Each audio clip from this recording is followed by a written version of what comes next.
Are we streaming? Oh, goodness. Sorry. What a lazy and horrible intro. Welcome to Ramblings of a Mad Guy. We're back today. I don't know exactly what we're going to do. We'll have to see if there's any TikTok slop. Any TikTok slop for us to mop up.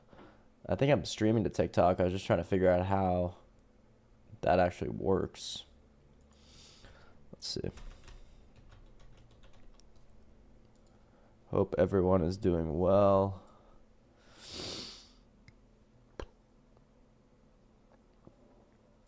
Now, sometimes the energy in the beginning of December, it goes down. I think it's because we just go from major holiday, Thanksgiving, American classic.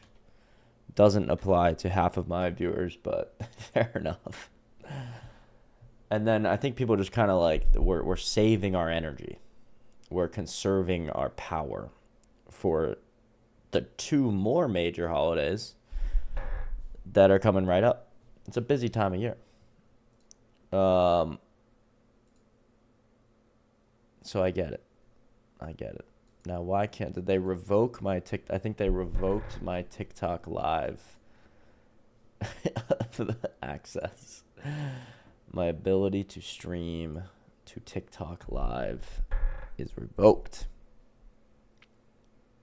Interesting. Whatever. I don't even like streaming to TikTok. I like streaming to you guys on YouTube and Twitch. And I like using TikTok without giving them any of the credit, any of the AdSense, so to speak. Let's see.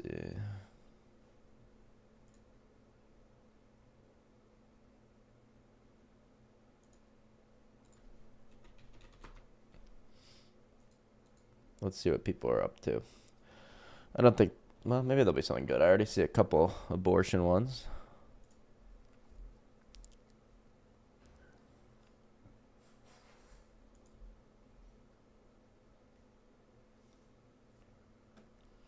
Is this, Okay, you're just jumping topic to topic because you just want an answer. No, sir. No, sir. Sir. Wow. Dude, you're like 40 and you can't even let another individual talk. It's insane. Do you just talk to yourself all day? Are you unconsenting, ma'am? You are. Would you like to continue this conversation, ma'am? Yes or no? If you would let me talk and let it be an actual conversation. Would you like to I just answered you. Did you not? I actually did say yes. People in the chat can confirm great. So that I said ask you a question. The question on the table right this minute is, should we stop people from owning? Me? Stop people from. Okay, then that's a contradiction. Why should we stop this woman from owning child pornography in the form of a tattoo? Because if she wants to put in the form of a warning sign to other people not to be around an individual like that. It's a contradiction. Yeah, so, okay, but it's up to the tattoo artist to make. Why are they talking about tattoos? What the fuck? Crazy. Oh, I need to. TikTok always logs me in on the wrong channel. Maybe that's why I wasn't, but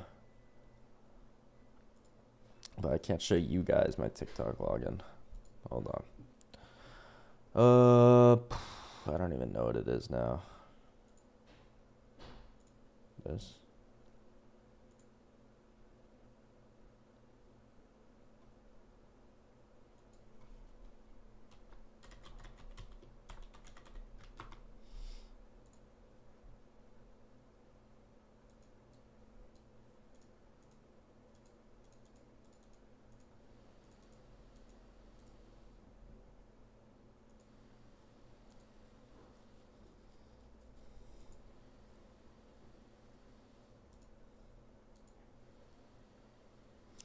I swear TikTok is so weird. So strange. I guess we don't need to log in per se, really. Because what I'll do is I'll do it on my phone. But, let's see. Oh god, I don't even know if I have the energy to debate today. Who knows? Who freaking knows?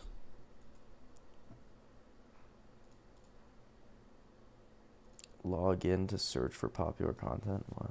I'm 22. I don't have my ID, but I can get my phone and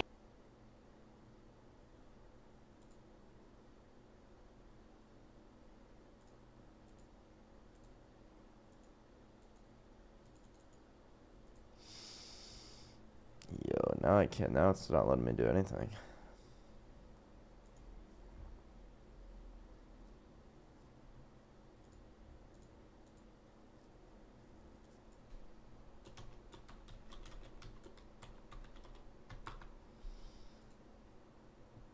Hey.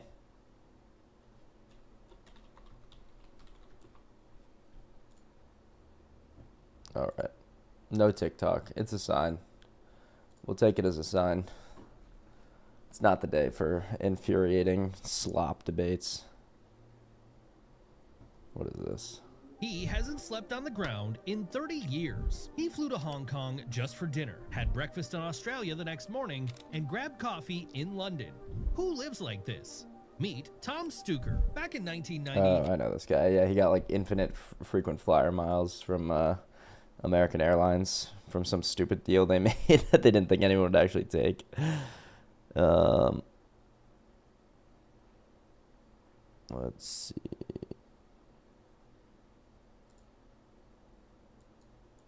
All right, this I listened to yesterday, and I was so pleased with the caller. Do you think that the definition of species is arbitrary? Sean says, a reminder, you can become a member and pay your taxes automatically each month. That's true, Sean. Thank you for that. Necessarily. Okay, listen to this question. Can I ask you one question really concisely? Do you think that the definition of species is arbitrary? Necessarily so, yes. But it's also really important to remember that there is no single definition of species. These people are just Isn't that what arbitrary means? It's amazing you can say that. You can utter that. You can actually say that. You can take this weird nominalist position and take it into a claim that requires it not be nominal, that requires it be an objective, established, real thing. They don't get it. They're like, no, it could be, we can argue for the objectivity of changing speciation and everything we're saying in between by observing species. By observing the thing that's not objective? Yes. Okay, are you familiar with the biologist named... I mean, he went the wrong way right there, dude. Like, the caller, there's a philosophical argument against this position, but now he's going, are you familiar with this guy? He should have said, well, okay, if it's arbitrary, how do you objectively know speciation is occurring if it's not objective? Ernest Mayer. What's up? Thank you for that. Yes. Daniel. So he has a non-arbitrary definition of species, which isn't exactly what the current definition of species is. I think it's much more important to look at his definition, which he defines it as species as a group of organisms that can interbreed and produce fertile offspring, effectively being reproductively isolated from other such groups. So it's a reproductively isolated group of organisms. Right. So just to be clear, Ernst Mayr, that what you just described there is called the biological species concept, and that is the most frequently used definition of species. But like across all of biology, that is the #1 most used species concept. But it's important to remember that it is still just the species concept, not actually a definition. So let me get this straight for us. What? Evolution actually happens, but the only thing you have is a concept for it. Not only that, but it's an arbitrary concept. So you're teaching people that this process occurs, which requires this distinction, species, And even in the most rigid definition of species, you're saying even that is merely conceptual. There's no actuality to species, right? It's just amazing. It's like we really are in idiocracy. It is crazy.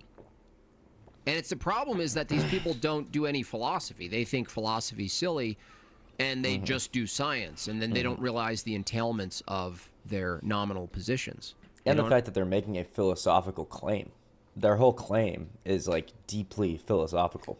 It has to do with their theories of knowledge, the ontology of the universe. I mean, they'll make claims that only have reference to philosophical ideas.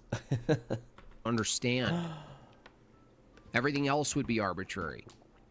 Why isn't everything like no Christian or whatever Christian apologist is gonna go to an atheist and ask them purely scientific questions. So then when they respond that, oh, well, all questions are only answered scientifically, it just shows that they don't even know what game they're playing. They have no idea. And now I'm pausing a video over a guy pausing a video over a guy playing a video. So shouldn't I just find the original video? Yeah. Yeah, I probably should. I don't know how on earth I'm going to find this. So we're just anything else just arbitrary and conceptual then? Like alleles changing or DNA sequencing or anything. Phenotype, genotype, is that arbitrary? All taxonomy they have to admit is arbitrary. All change, totally arbitrary. Completely observed in a frame of time that ultimately doesn't give you access to the larger frame of time. Because there is no such thing as species in a real sense. Bro. And yet, I believe in speciation and evolution, which necessarily has to do with species, but it doesn't exist. But it's what I base my entire reality off of. But they don't exist. But I base my whole reality off of it. Bro. Of species. But like across all of biology, Listen, that guys. is the number one most used species concept. But it's important to remember that it is still just the species concept, not actually a definition. Because there is no such thing as species in a real sense. There's no such thing as species in a real sense. Premise 1. Evolution assumes the changes of species over time. That's P.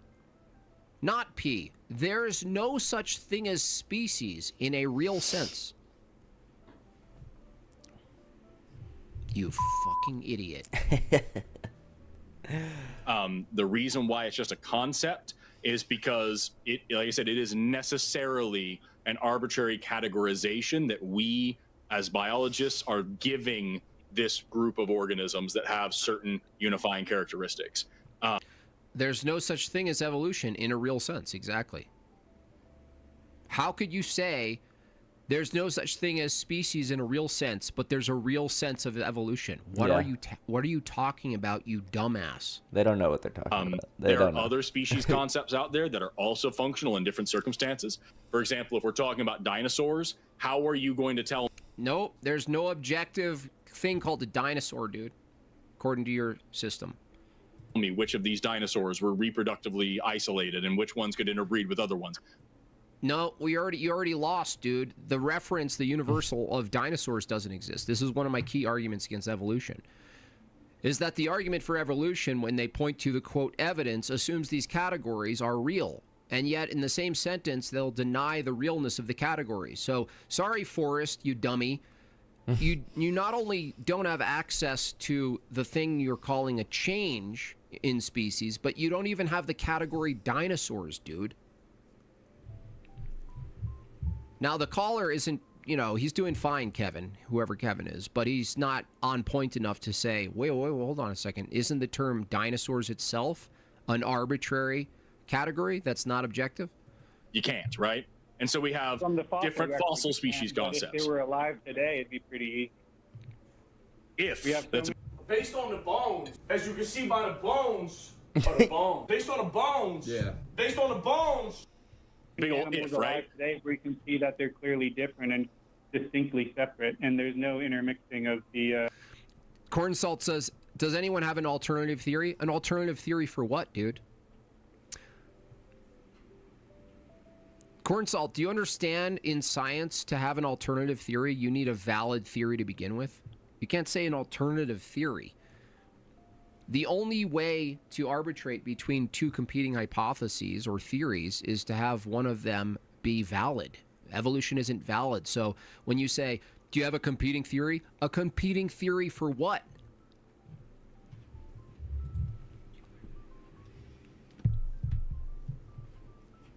Obviously, this is insane. It's interesting. That's like saying... I do feel slightly scummy just watching Jim Bob stream on my stream, so we won't do that anymore. But, you know, that's an interesting food for thought there. Maybe we could watch a Jim Bob debate and comment over that. Let's see. This is also an epic video. Let's create a breakdown by isolating the lead. We can create a progression by patterning a pattern. 7, hold, 6. This is not the video I thought it was, but pretty sick. What's going on here? The minorities and the religious believe in the name of equality. But what if the majority feel uncomfortable, feel uneasy, and say they don't want it? I think then the onus is on us as well, isn't it? I mean, to actually reach out. And I'm hoping that this is just going one step towards that, to say to people, look, you know, we're human beings just like you. But if you're human beings, why do you have to wear this thing on your head? If I may very quickly, religious freedom is an extremely important thing. I think most people would agree, I hope in this room, that Britain is the most tolerant place in the world to live, including as a Muslim. But let's just add one thing to this, if I may. The issue of social interaction is very important, and not just to me, but obviously to a majority of the British people. What I say tonight, what Yasmin says and other people say tonight, people see our faces, they know who said it. I'm sorry to say this, but nobody knows who you are. They can hear your name, they can't see you. If I say something stupid on television tonight, people know it's me saying it. If you do, with all due respect, you can disappear and no one knows. No, we're not disappearing. You can't see us here. That's a good point. Who even are you? Douglas Murray destroys women Muslim who say women. that they cover their faces because they don't want to incite passions among men. I mean, that is essentially Yasmin's point. Well, look, essentially, I think, you know, that's Yasmin's opinion. No, it's not my opinion. Yes, that it is. It is your opinion. Ask the Taliban. Ask Taliban why they're imposing it. Taliban here. Yasmin. The issue of social interaction is very important, and not just to me, but obviously to a majority of the British people. What I say tonight, what Yasmin... Instead, only courtrooms where it's absolutely imperative that a jury are able to see the faces of people who are accused. As for an overall ban, I think, look, my own opinion is that niqab is highly undesirable. I think that we live in a society where people do show their faces, where huge amounts of our social interaction depend on people showing their faces. I think that it's very difficult to enforce a ban in public places like streets, but it should be certainly a desirable thing to discourage its wearing. To impose a ban, but in principle you'd like to see one because you think in Britain it's unacceptable. In public buildings, in courts, in schools, in places like this, absolutely, I think a ban would be very sensible. In streets and so on, I think it's difficult, but it should be societally discouraged. Fatima?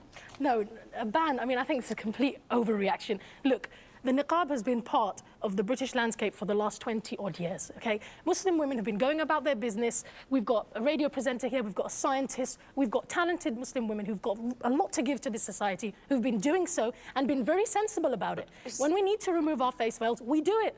But how do you think we get through airport security? I mean, what about the fact that 56% of people are saying they don't want it here? You know what? I'm not surprised at all, because when you know that high-profile politicians making such offensive comments and big fuss about it. What's more offensive?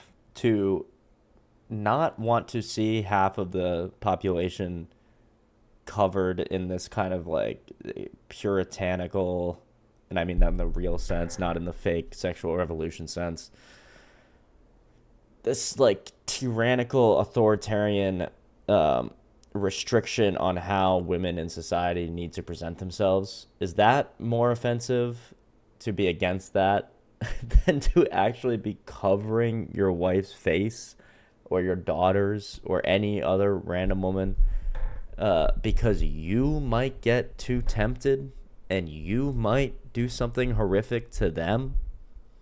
I mean, it's clearly Muslim men that are the problem with the niqab. And then Muslim women are brainwashed by Islam and by their husbands to defend it like this. But it's crazy. Look at it. It's fucking insane. And then you'll go like, you're just a Western. You have the Western racist. You're a racist Western mind. It's like, dude, Western culture is awesome. Why are they even here if they don't love Western culture? Why are they on a TV show having a debate? You think they could do you think they could have a debate or be on a TV show like this? Talk to a man the way they're talking in any of the countries that they're from, where the niqab comes from? Of course not. I'm not surprised when the public say they are against it. We show our faces. Exactly. The British society, the fabric of the British society is respecting the public freedom. We are Public British. freedom is part of it, the religious freedom. What about so the I've fact got the that right people to feel practice. uneasy? They said they don't know how to relate to women who have their faces covered. First of all, let them interact with us. Let us be open. How do they interact with you? And engaging with them. This is number one. Secondly, 80% of communication in the world does not involve face-to-face. Twitter, Facebook, phones doesn't involve face-to-face communications. Oh, yeah, so let's just all text each other. Let's just all talk to each other on Twitter and Facebook. That's the solution. That's the Islamic solution to why it's a problem societally to not see anybody's face. I mean, come on. That has to be obvious that you have to see other people's faces. Why would we even have faces? Why would Allah give women faces if he wanted them to be covered? Huh? What's the plan, Allah? What's the plan? Of course, I mean fake Muslim Allah. I don't mean the literal translation of the word Allah, which is God, right? I think it's time we just separate them. I think it's time we stop with this like myth that, because it's confusing. It's confusing people. It's confusing Catholics. It's confusing Protestants. It's confusing Muslims. We all worship the same God. Obviously not. We obviously do not. But it's the same word. Orthodox Christians in Arab countries say Allah when they're talking about the one true triune God, the Father, the Son, and the Holy Spirit. It's the same word. That's a fallacy. It's a fallacy. It's a word concept fallacy. Okay? Maybe the word is the same. The concept is super different. Crazy different. And you see the effects of it in real life. The issue is the... With you cover people's faces. Shame, horror. It's really like a fear of the female sex.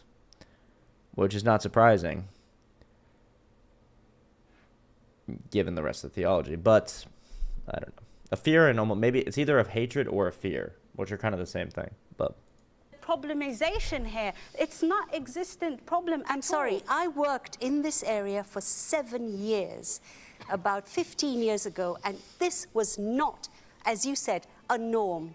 This has been imported and exported for reasons which we haven't got time to go into. We live in a society, in this society, and we live in a country which is very, very complicated. And to shut yourself off as if the rest of us are infections and cutting... How are we do not This is the meaning. We are engaged. We are active. How are we shut off? Shalina, you have said that in engaging with your elderly white neighbour who feels uneasy, sometimes you remove the veil. When you worked with children, you remove the veil. Isn't that an acknowledgement that it is difficult for people to engage with women who have their faces covered? Yeah, I think it is. And I also honour what Douglas Murray has just said. He couldn't actually feel comfortable, and you know, I'm making a presumption here, but you couldn't say, let's do an outright ban. And that's great, because I understand you look at social cohesion. It's about looking at, let's isolate it. Whose discomfort are we going to favour? Because if I lift my veil, I'm then uncomfortable. And we've favoured someone's discomfort. We live in a society... Is it ugly women that like, is it really hideous women that are in favor of the niqab? And then, like, the beautiful women are kind of like, well, I wish I didn't have to, but, you know, Allah said so. Muhammad said so. Pedophile prophet said I have to cover my face all the time. And then ugly women are like, no, it's really empowering and I don't want to. Or is it like the mask people from COVID? Is it the people that are still wearing their masks now? Is Islam sort of like a COVID, a religious COVID, where you just get used to it? You get like Stockholm syndrome. And then you get, oh, it's kind of nice. I have a pimple. No one will see my pimple. Or oh, I never really did like my nose. Now I can kind of cover it up. Maybe that's what it is. Islam is kind of like a religious COVID. No one that they didn't recover from. Society. But I don't believe in the French ban. I don't think you should do that. But why absolutely, not? If you're opposed to it, no, if you I think there is is a very simple way of saying, and a non-racist way of saying, in public institutions, everybody, whoever they are, must show their faces. It's Muslim exceptionalism that is becoming the problem. No, it's not. If we have the same rule for everybody, and at home, on the streets, I don't want people stopped. Okay? We accommodate religious expression in this country. You know, Jehovah's Witnesses who don't want blood transfusions, Sikh people who want to wear turbans. We make exceptions, you know, in certain situations. And so, look, you know, I really want to reach out to the public and say, you've got nothing to fear from us. But take up Yasmin's, I was born in this country. I love this country. Take up Yasmin's point that this is about exceptionalism. Take up Yasmin Alibhai-Brown's point about this is about exceptionalism. We accommodate, don't we, in this country, and in my country, Britain, we accommodate religious expression, and we do make exceptions for people. And there's nothing, and that's what I thought. And we cannot destroy the minorities and the religious belief in the name of equality. Douglas Murray's proposal to ban the report force of yeah, well, I watched the video. Why do I need an AI? I watched it. What? Is this a recap of what I just watched by an AI voice? What? Excuse me?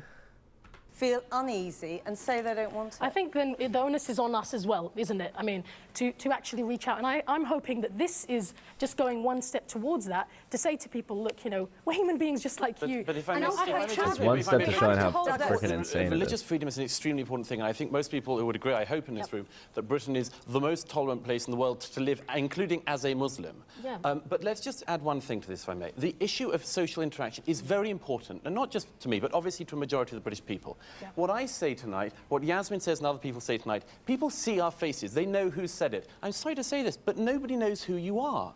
They can hear your name. They can't see you. It is disconcerting, like on a very personal level, like on a very individual level. It's just disconcerting. Like when you don't know who you're talking to, you can't see your face. I think humans, I mean, so many babies and children were affected during COVID when everyone had to wear masks. They like didn't learn those key socializing skills that you always get as a little toddler. So what about in a society where your mother is always wearing not just a mask, but a full, you can only see her eyes? Huh? What does that do? Is that why they're all so angry? Because they never socialized? You know, I don't. If I say something stupid on television tonight, people know it's me saying it. If you do, with all due respect, you can disappear and no one knows. That's the meaning of it. And that's what's dangerous to men and society, important to address. The meaning of this thing is women are by nature dangerous to men and society. Therefore, they must be covered, they must be buried. That's the meaning of it. And that's what I cannot accept. I mean, Fatima, come back on exactly that point, because we have spoken to women who say that they cover their faces because they don't want to incite passions among men. I mean, that is essentially Yasmin's point. Well, look, essentially, I think, you know, that's Yasmin's opinion. No, it's not my opinion. No, yes, that's it is. not What her. is your opinion? Ask the Taliban. Ask Taliban why they're imposing it. Yasmin, you know, I'm really sorry. Maybe you haven't really met women in niqab. I would like to invite you out to my house.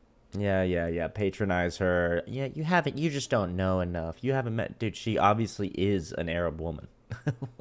You know, you can see my face. We can sit together. We can have a laugh. Yes, but and then I think it will change your Douglas opinion. Can come to your house and see your face, though, could he? I can assure you I'm not going He to be could meet aroused. my husband. No, you're welcome. You would be welcome to, come to my house. Kamala My husband's Hassan, yeah, here. can I You can ask, meet I mean, him. you used to wear the niqab and then changed your mind. Why? Two main reasons. One was theological. I made some attempt to actually study the whole notion of niqab in Islam, and I found that it's not actually mandatory. The hijab, the headscarf, is mandatory, but the niqab is not. It's part of Islamic society right from the beginning, but it's not mandatory. Just go and read a little bit of Ibn Kathir, for example. Yeah, I'm a scholar in training, actually, so I do know that. Sorry, and secondly, Why are you interrupting her? This lady's not said a word the whole time. we have a social function in society. We are here to interact with society. We have to have a social consciousness. We have to benefit society. We have to interact with society. And I realized in those 3 years, I was a nobody. Nobody wanted to talk to me because they couldn't talk to me. I could smile until the cows come home, but nobody could see me You smiling. see, that's a very good point, isn't it? Because you say you were a nobody, and yet many people in our poll disagreed with this notion that it was empowering in any way. And I bet you there were many Muslims in that survey. Most Muslims don't care for this absolutely either. agree with that, So to say British as if it was, non-Muslims, most of us daren't speak out. When I do, I get death threats. I've had emails just this week I am from sorry. Niqab. He's calling me a prostitute. What is this freedom that we have? We can't even criticize what is not acceptable. As Douglas Murray aptly points out, Yeah, AI overview. We get it.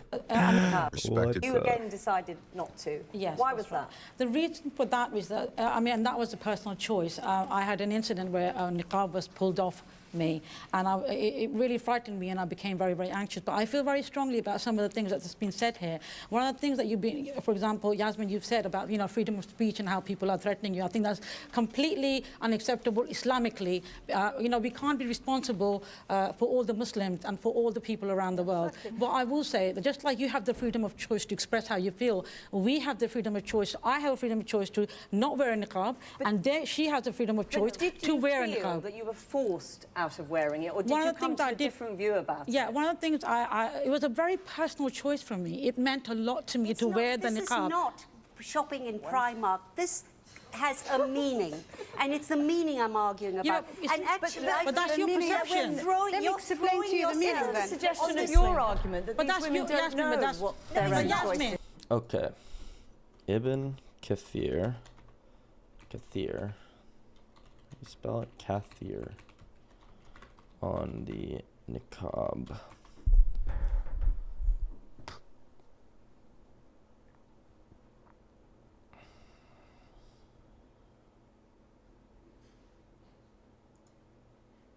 Let's figure out what the point of this thing is.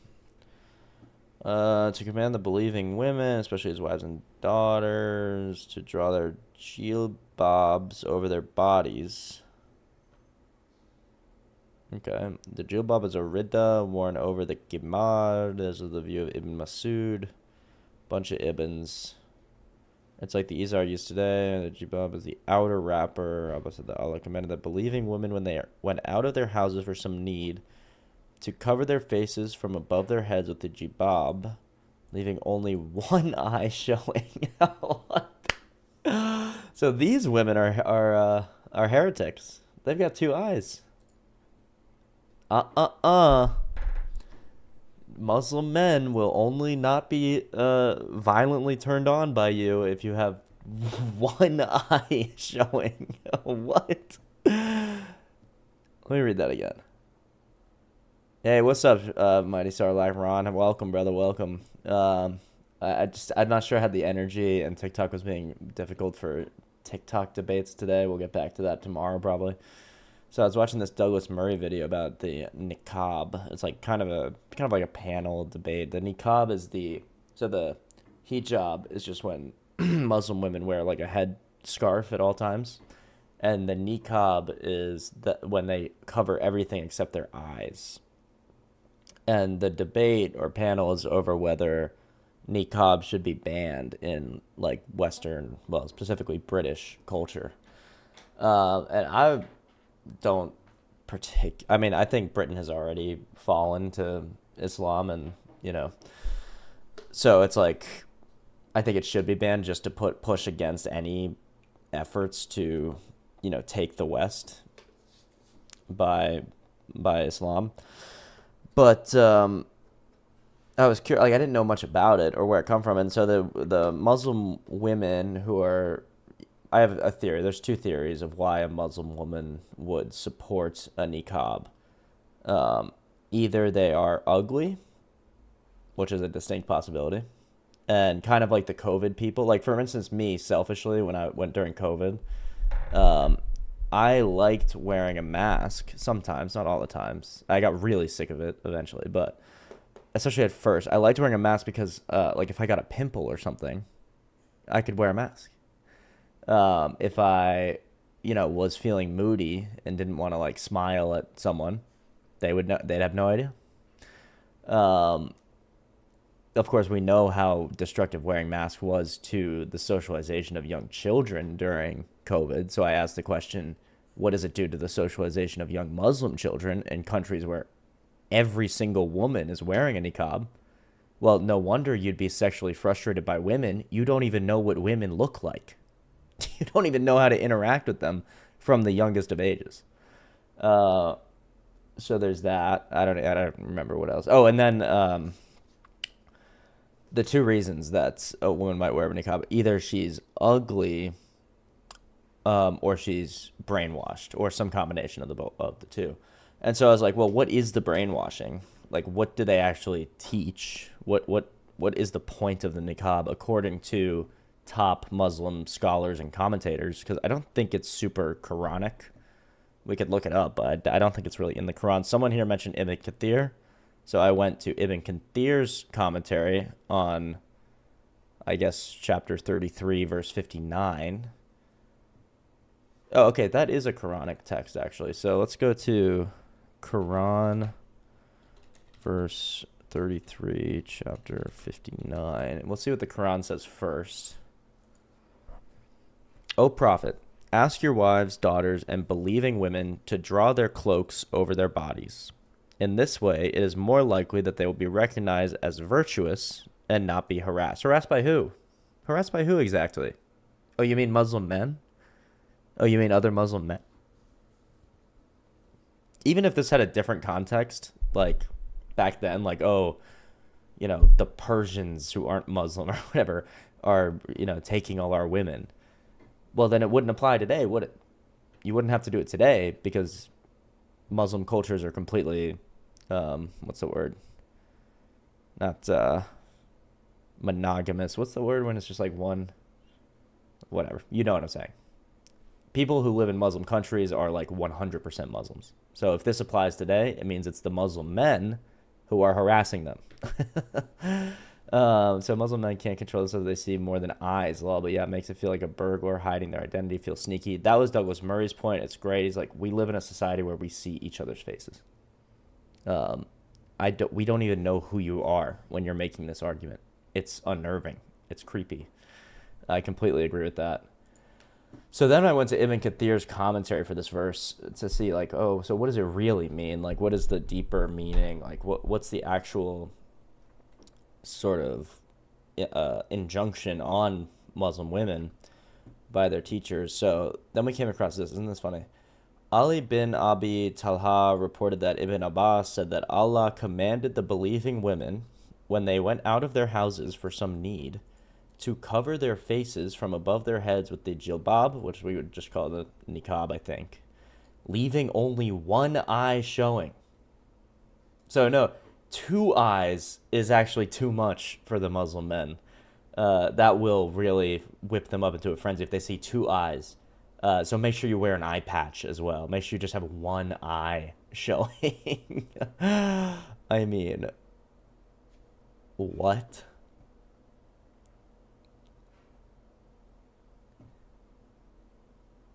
That will be better that they should be known so as not to be annoyed means if they do that, it will be known that they are free and they are not servants or whores. Well, yeah, of course, because if a woman is showing her face, she's a whore, obviously, in this religion of love.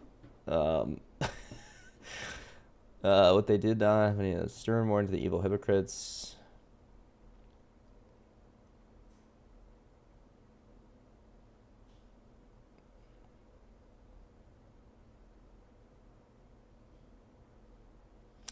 So, I mean, that's just insane. That's your perception. No, absolutely do know, which is why I'm objecting to it. Jasmine, but Yeah, literally, due to all the inbreeding.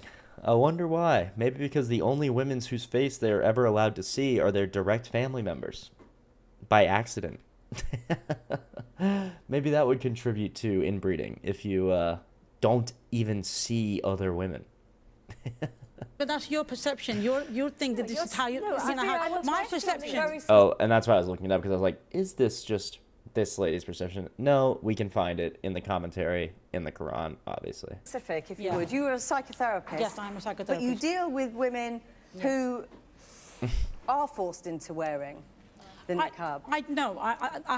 Another thing I would mention to regarding communication, in the 9 years of counselling with Sakina Muslim counselling that I do, all of my clients, majority of them are all phone. We do phone counselling, and a lot of good work is done. I don't see their face; they don't see my face. So it's not really about looking at someone and really that sounds connecting. good. Yeah, I'm sure that's great. Phone counseling. Oh, I'm sure you heal a lot of people. Hey, any of those people actually get better? Phone, because secretly I don't believe therapy works at all. I think therapy is confession without anything holy and without any real advice. Usually the therapist just kind of confirms your delusion, your narcissistic delusion about what's wrong. Well, my parents were super mean, and the therapist goes, yes, yeah, like Emperor Palpatine, the therapist goes, yes, your parents are the source of all your troubles. It's certainly not your behavior or the devil or anything real and traceable. It's certainly not the pattern of sin that you keep. Your parents created that in you. And it's like, maybe there's a shred of truth, or maybe that's more true for some people than others. But for the most part, therapy is just a secular confession which means it has no real value. It has no sacramental value, but it also has no psychological value. Anyway, so a phone therapist who is a Muslim woman, I'd be curious to see what her retention rates are. Well, and I ask everyone I meet that's like in therapy, and they're like super therapy, and it depends on the context. You know, they kind of have to be a friend to like get to this level. But I ask them like, "Oh, you see a therapist?" And they go, "Yeah." And I go, "Well, does it work?" And they go, "Yeah, of course it works. I wouldn't go see them if it didn't work." And I say, "Oh, so do you still see them? Like, are you gonna go regularly?" And they say, "Well, yeah, I have a meeting. You know, we have a meeting once every other week or once a week or something like that." I'm like, "Oh, so it didn't work. So the therapy didn't work. So you're still doing all the things that require you to have therapy, and you still need to be fixed by this person who's getting paid a lot of money to fix you. In fact, the less they fix you, the more money they get paid. The more they keep you on the hook and don't fix any of your problems, the more money they get paid." Is that what you're saying? So I think it's broken. So much is lost in translation when you can't see a person's reaction in conversations. It's dumb and hiding for the sake of uncontrollable Muslim men. I know, especially when you live in England. It's like, okay, if Muslim men are so uncontrollable, why don't you assimilate to Western culture, where clearly people have learned to control their impulses for the most part. Obviously, I'm not saying that's ubiquitous, but certainly a lot less sexual violence in the West than there is in the Middle East. I'm willing to bet the family farm on that one. With that person, because we don't connect with the outer, we connect with the inner. So you think the loneliness that you talked about seeing in newsrooms comes from where? And not a single person, not a single woman has said to me, my husband has forced me to wear a niqab. What the issues they do have is regards to niqab, I am fearful to go out, I'm at home, I'm lonely, I'm depressed, I don't even want to go out because I feel like I'm not accepted. And Interesting. Oh, you're...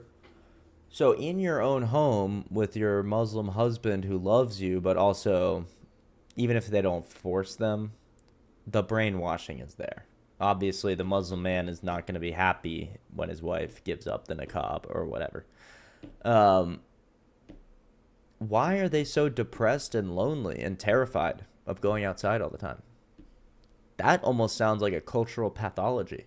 Because she's talking about this as if this is like a thing that she's seen in multiple different women.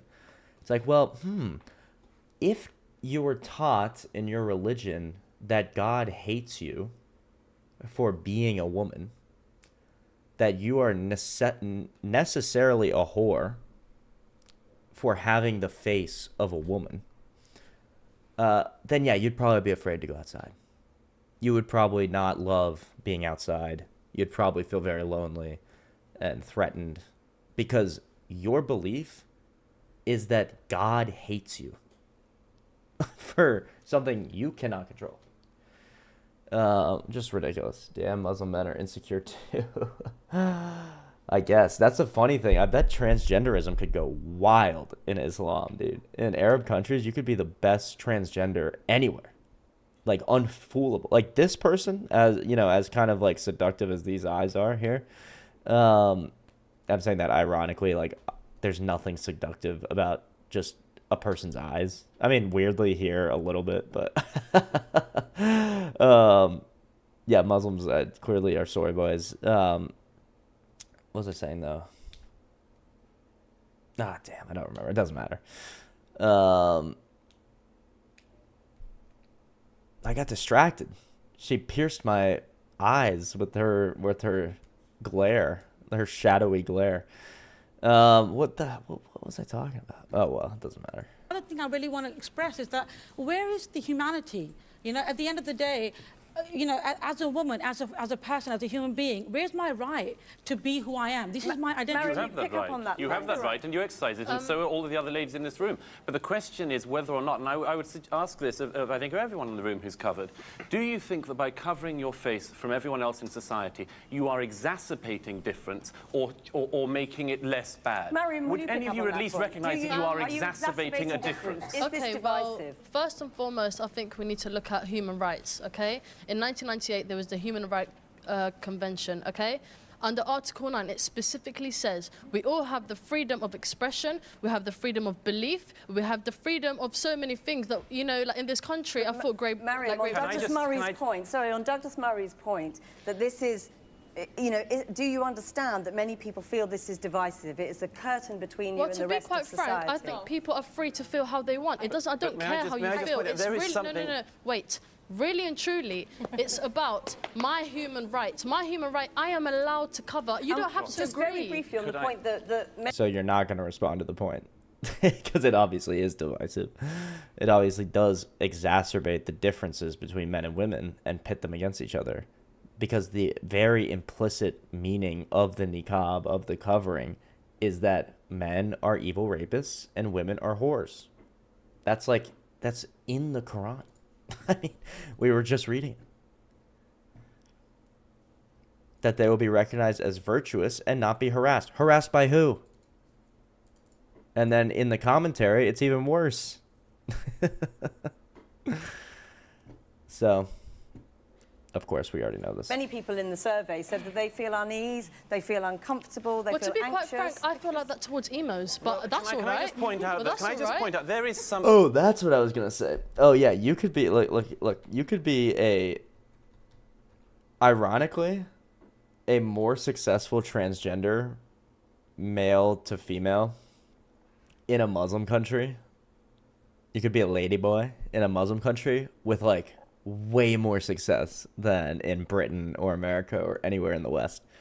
Because look, how would you know? All you have to do is feminize your eyes.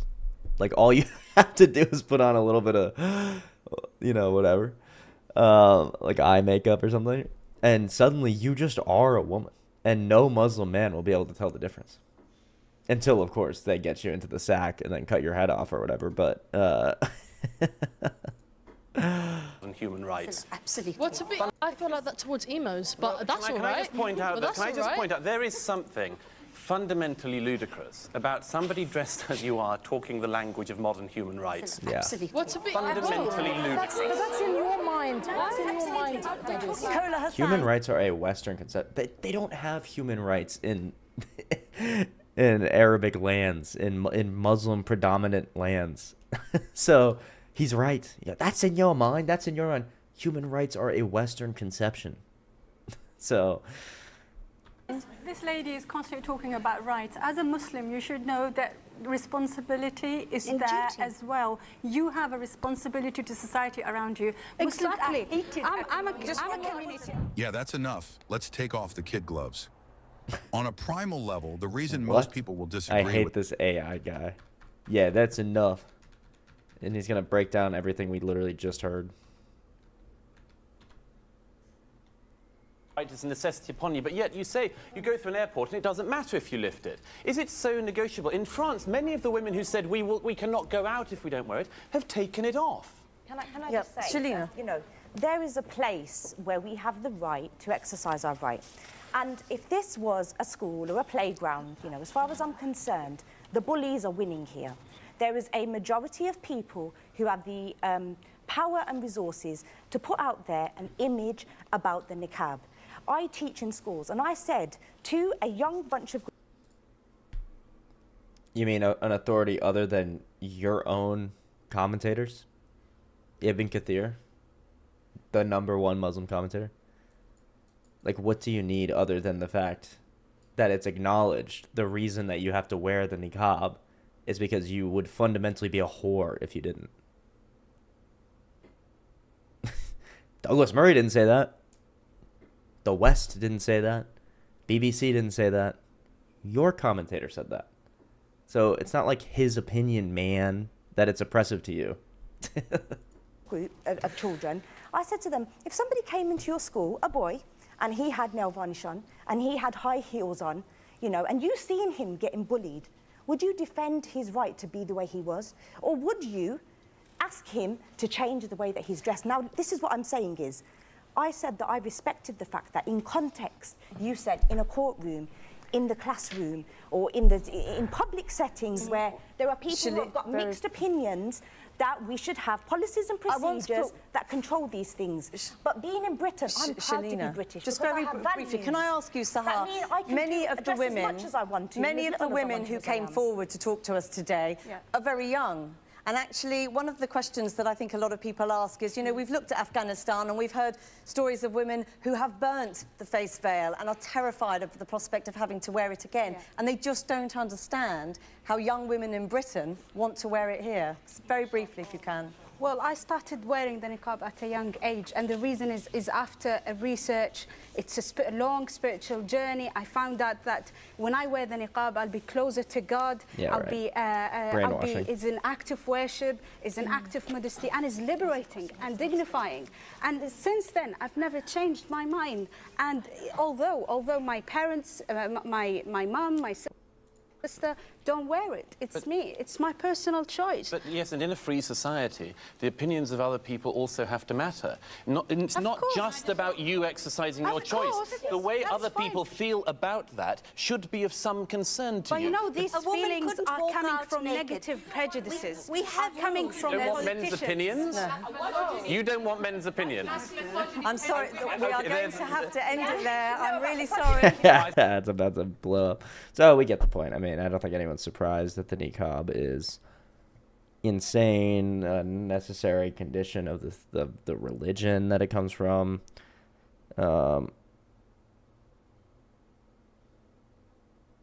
Yeah.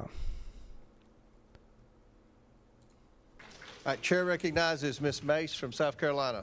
Thank you, Mr. Chairman, and good morning. The government of the District of Columbia, under the leadership sitting in front of us today, has become a poster child for DEI and gender madness. This has led to government... Mr. Chairman, this is not a concert. This audience can just settle down. Stop the clock, and the gentlelady's right. Under the rules of the House, the chairman is responsible for maintaining order and preserving decorum in the committee room. I expect audience members to be respectful of the committee, so we'll... I'd like to reclaim my time, too, You Mr. reclaim Chairman. it, absolutely. Ms. This has Mace. led to government-sanctioned racial discrimination and the erasure of women. Article 1, Section 8, Clause 17 provides Congress plenary authority over the District of Columbia. Using this authority today, I'll be introducing the No DEI in D.C. Act. Nice. This bill will rip the DEI and gender bender nonsense out of the D.C. government root and branch, and restore common sense and equal treatment under the law. As the individuals charged with writing D.C. laws, signing D.C. laws, and enforcing D.C.'s laws, We have some questions for you on the meanings of some of the curious terms we have found in the DC Code. My first question for Mayor Bowser, it's yes or no. The DC Code makes numerous references to, quote, structural or institutional racism. Do you believe the DC government is structurally or institutionally racist? Yes or no? Yes or no? Is DC government racist, institutionally racist? Yes or no? All right, you can't answer the question. So my next question for Mayor Bowser, since you're going to sit there and placate or just be quiet, in section 7-1234.02 of DC Code, you use the phrase child welfare involved birthing people. Child welfare involved birthing people. Can you Birthing explain people, because they can't say woman, because they can't define a woman as an adult human female. They don't know. I guess they lost that ancient knowledge. The Library of Alexandria was burned, and we just forgot what a woman is, even though it's the most obvious thing. But so they have to say birthing person, a person who births, because a man, of course, can be pregnant now and have a child. Me what this means? I'm not that familiar with that part of the code. Okay, and so you don't know. In section 7-1234-02 of DC Code, you use the phrase justice involved incarcerated and homeless birthing people and their non-birthing partners. Can you explain to this committee what that means? Yeah, what does that mean? I would have to see You the don't whole know. section. You're literally the mayor of DC, and you don't know your own code of laws. Well, I don't know All right, them one thing we verbatim. noticed the DC Code struggles to define is the term woman. So Mayor Bowser, what is a woman? I'm a woman. Are you a woman? 100%. Okay. 100%. I'm a woman. You're looking at one. Okay, good. You actually, in section 3-703 of the DC Code, you use the phrase. I like Nancy Mace. I think she's a bit of a nut job, but you kind of need a few nut job, like conservative nut job chicks in the Congress to keep people in check. Marjorie Taylor Greene, Nancy Mace. I don't know. She could be total neocon, ideologically captured. I don't know anything about her. I'm not saying I support her or like represent her or whatever. But that would have been a good point to stick on the what is a woman, because she said, what is a woman? Can you define it? Because you have all these codes and you made all these laws about birthing people and women and things like that. So surely you should be able to define what a woman is. And then Mayor Bowser just goes, well, I'm a woman. Well, you're looking at a woman, sweetheart. Are you a woman? And Nancy Mace goes like, you got me. Good answer, queen. Go off, queen. It's like, no, that's not an answer, dummy. It's not an answer. Okay, you're a woman? What else is a woman? Is it anyone who self-identifies as a woman? Intersectionality of gender and race to create unique dynamics and effects. Can you explain what this means to the committee? Where is that, ma'am? Section 3-703 of the DC Code. Do you know what that means? No, Could you you give don't me know the what that means. So title of Chapter 14D of the DC Code establishes Mr. the Chairman, commission. I'm happy to answer questions. Mr. Chairman, I'm going to reclaim my time. This is not her time, it's my time. You can be quiet as I ask you questions, and then you can answer them. And then you can answer them. I'm not, Mr. Chairman, this is my time, not hers. I'd like to reclaim my time. Let's make good use of the time, Ms. Mays. I'm making very good use of my time. And you're making my point. You're the mayor of D.C., and you don't even know your own code of laws. What is a birthing person? I would assume it's someone who gives birth. All right. Why don't you use, are these women? Are these moms?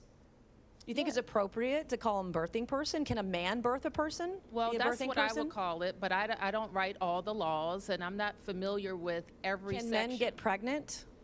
No. Can men become... That's a good concession.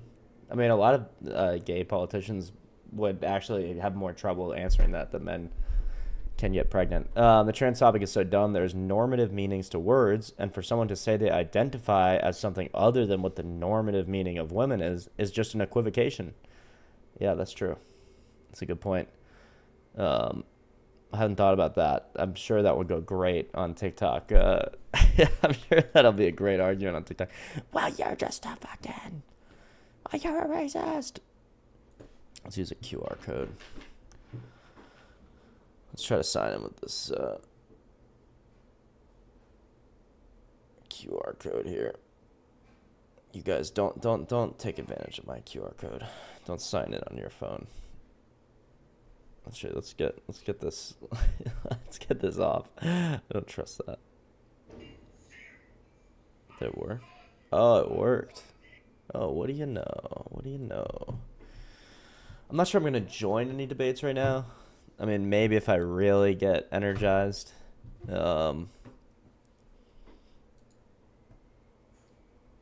Last time these guys were just talking about, like, I can't remember, they were talking about postcards or something. I can't unmute it. Okay, There's no distinction really between something being normatively wrong, okay?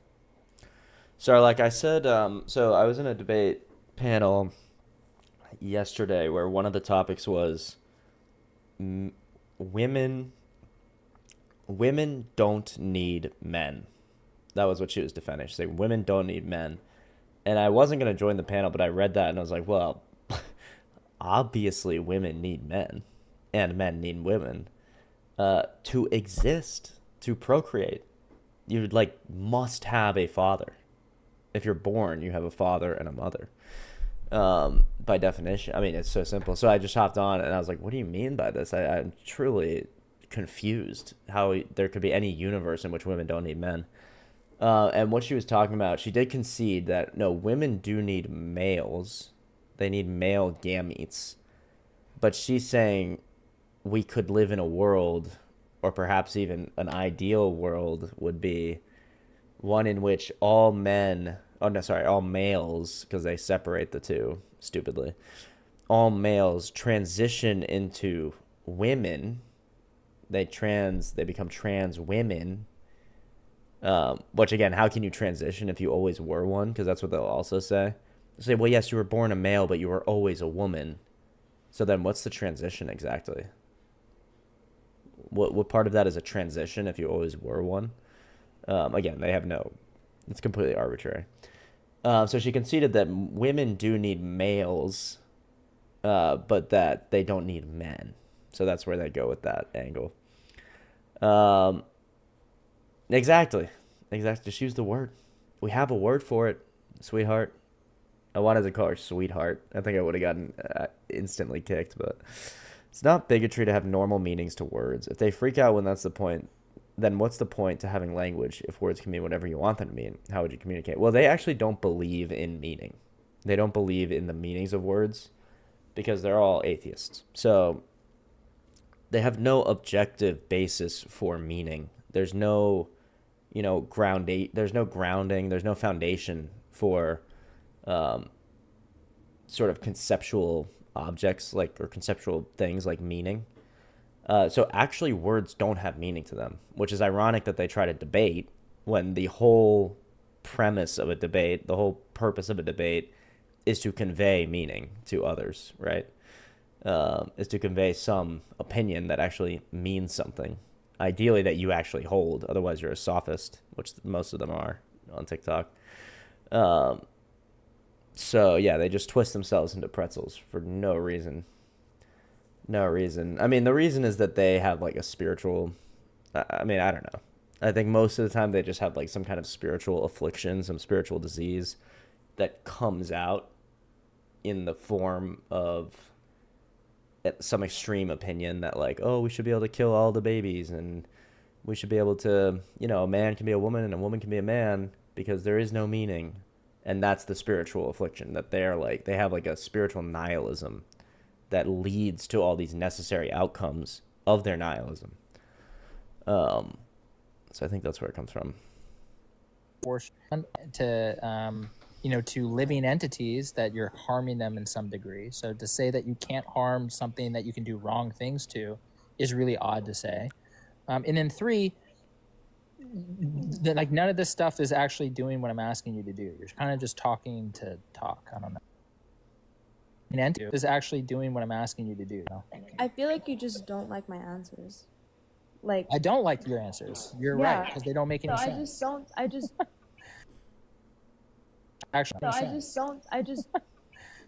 like that's why that you need sentience for moral consideration, and no, that's not true. That's a contradiction. That's not true. That's identities, which means that they have moral consideration. So that's a false statement necessarily. I wish I could hear what he said. The stream keeps like lagging. I don't know if that's on me or on them. Because people have said that too. You need sentience for moral consideration, and it's like, okay, according to who? The route I would go is according to whom, and then they would say, well, me. I say, well, how do you decide that? And say, well, that's just what I decided. Like, okay, so you're gonna decide whether we should kill people based on like what, a feeling, an intuition. This is probably gonna be too infuriating. And put to unalivement. And you will be hated by all the nations because of my name. The disciples, not you, Bunny, but the disciples would see all this take place. Actually, Matthew 24:34 says this generation will not pass away before all these Yep, she's debating against a dispensationalist. Boring. That's not the disciples did see all the stuff that would pass. We're not getting into that. Sure, but even atheists can admit to meanings of words change, but it's based on plurality or consensus of the normal meaning of the word. There would still be even a normal relative meaning to the word based on even their culture or society. Yeah, except that when the culture starts to agree with them or like confirm their delusion, then because the very basis for their meanings of words, the very basis for objective reality is just everyone else's opinion, man. As long as we all agree, dude. It's like Pluribus. That's a great show, by the way. You should check it out. It's like, as long as we all agree, dude, then we actually do have meaning, which is dumb. I mean, it's not true, but that's what they think. So now that the society and the news media and the enemies of, the people are confirming this delusion, that actually confirms further their, like, source of meaning. If it was just one guy saying, oh, men can be women and women can be men, even atheists would be, like, against that. But now they have no basis to be against that because they have no objective truth claims. They have no objective truth values. Everything is subjective. And they hide behind this kind of like, well, it's intersubjective, so we all have to agree on stuff. Okay, what happens when we all agree on something horrible? Like this. Like abortion. Like the Holocaust. This is what happens. This is exactly what happens. You have a bunch of mentally ill people chopping off their body parts, mutilating themselves. And in the really horrific cases, which is not as uncommon as they would like you to believe, their own children. There are mothers who have 3 trans children. Do you know what the odds of that are statistically? Let's look it up. What proportion of trans people in the world?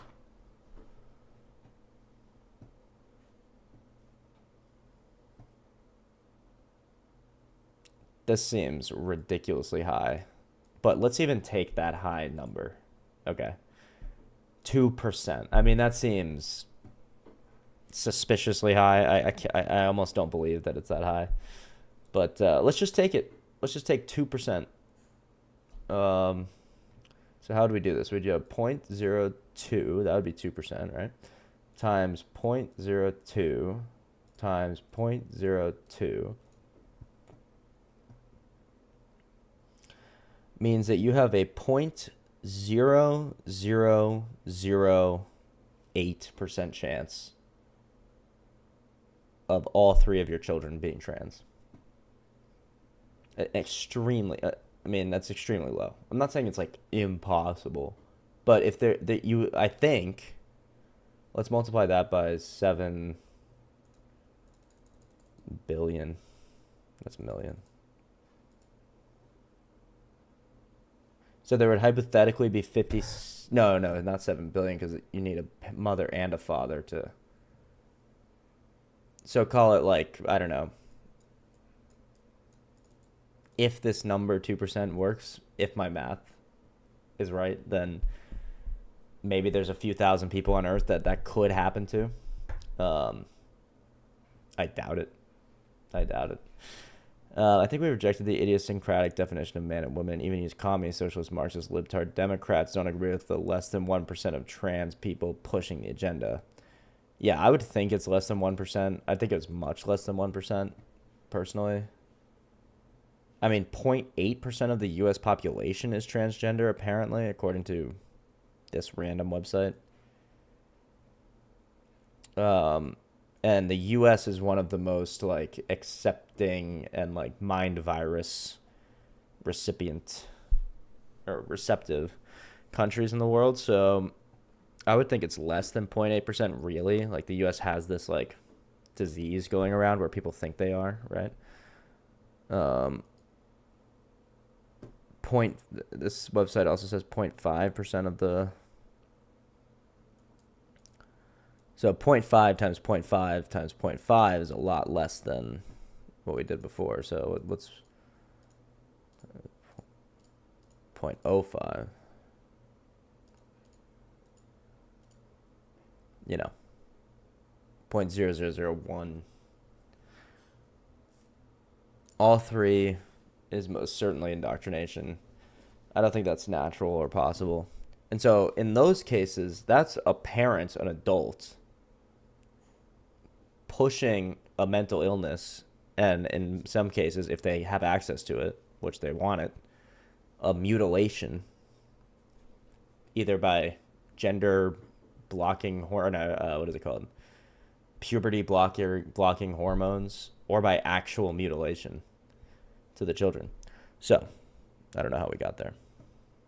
Oh, right. That's why if you have this subjective morality and this subjective idea of truth, then you kind of just have to go along with what everyone else thinks. So you get people doing this. Is being modest a scam? I'm curious, but I'm also...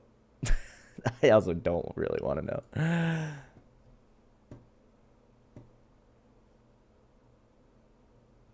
Okay.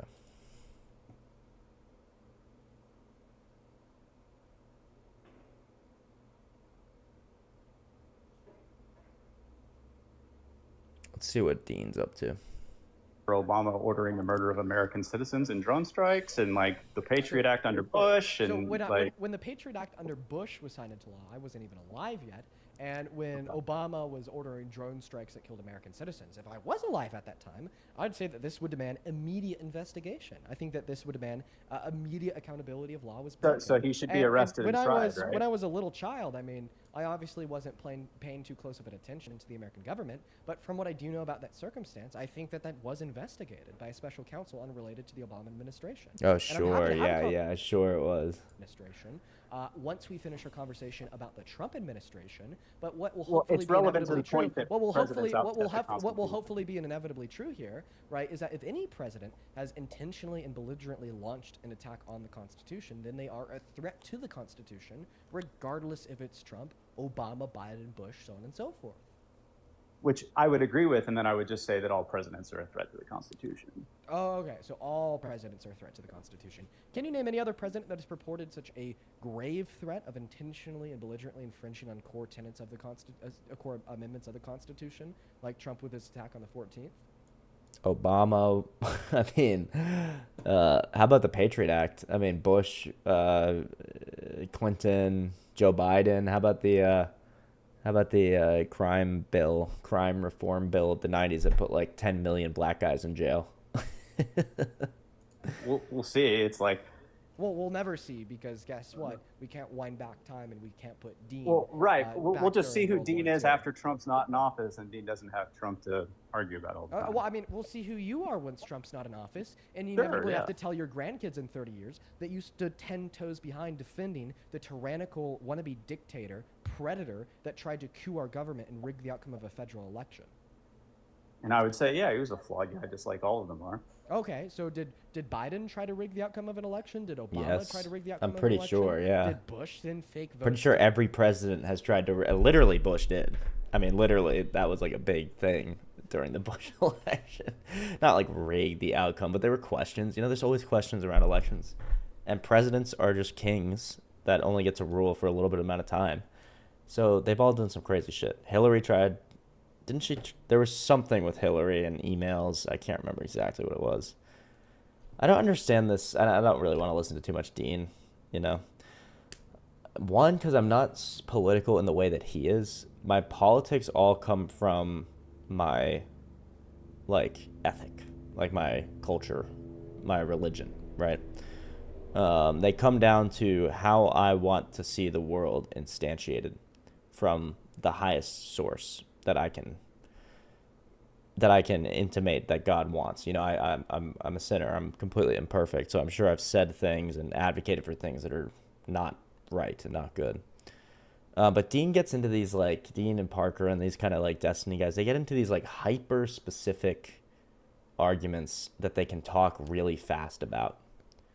Wow, but the numbers and the statistics report of the immigration thing of this and that, and there's no heart. It's not really even ideological. It's sophistic. It's semantic, right? So I don't like debating like that. I don't like listening to it. I like to see someone who can do that or wants to do that, like, absolutely crush these guys, because it's pretty fun. There's a guy, Hayden Rodea, who absolutely crushes these guys on the reg. It's awesome. We should watch one of his vids. But I guess that's all I wanted to say. It's just it's sophistry. You know, it's talking for the sake of talking and arguing for the sake of winning. At all costs. Like, you'll change your position all around. Like, I'm sure if some other guy that Dean agreed with was like, well, do you think this and this about Obama? He'd actually, genuinely, I think, I don't want to accuse him, but I think he would have a different answer depending on who he's talking to. And that's how you know you're a sophist.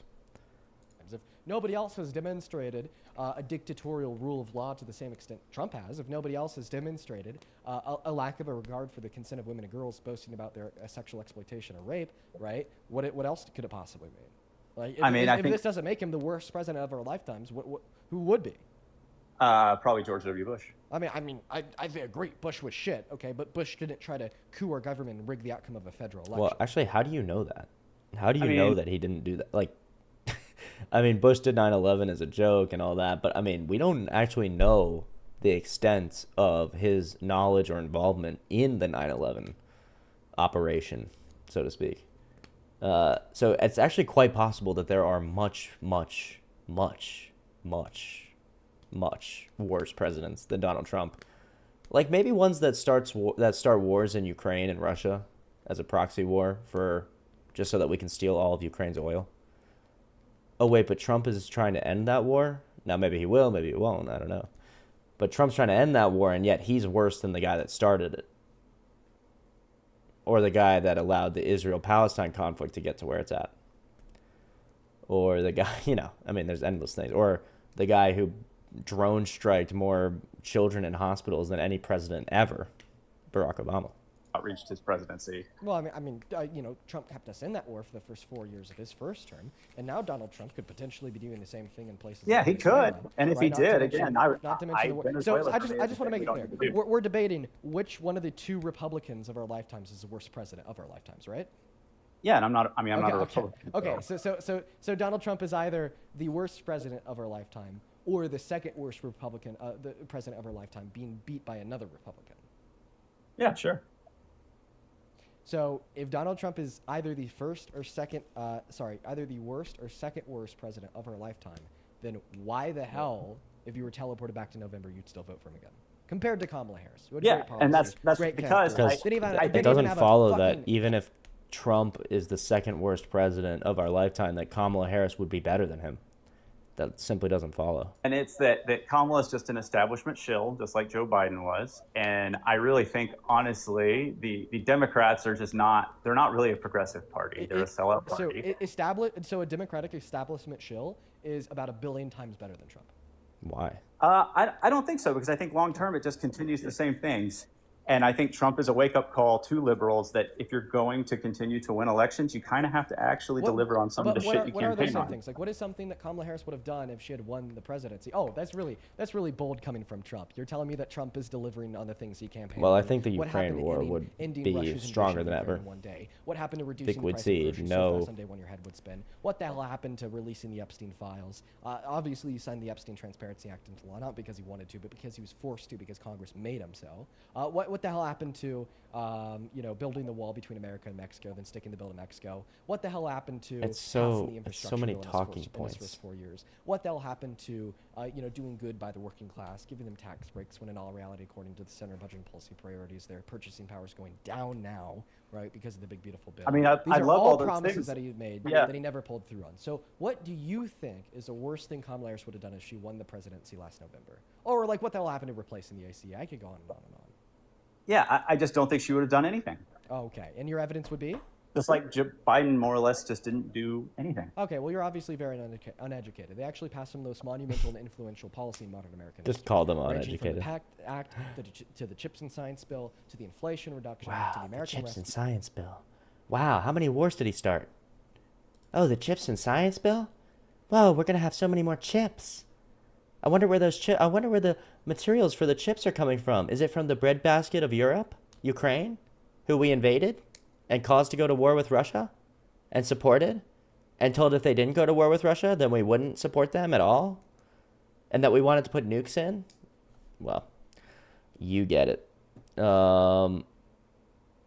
You get it.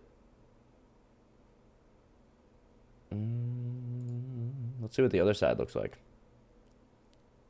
The people who gifted the live today: Jeanette, Rach, David, Logan, Eric's, Kindred, Oh, she's logging off. Grant. Nice. I don't like the Trump debates. One, because I don't want to be forced to defend Trump. But two, I just think people get too emotional, worked up. I mean, you'd think people would get more emotional in the abortion debates. They actually get more emotional in the Trump debates. But maybe I could do that. Maybe I could, like, go up. I support Trump because I think he's more against abortion than Kamala Harris is. And that could be my only point. Like, I don't care about anything else. Single issue voter, abortion. We're killing millions of innocent children. And then if I get Dean in an abortion corner, I could definitely win that. The problem is there's 11,000 people. It takes fucking 3 hours to actually get up. And there's no telling how long he'll keep, like, some dummy that he'll, like, beat down on some dummy for, like, 3 hours.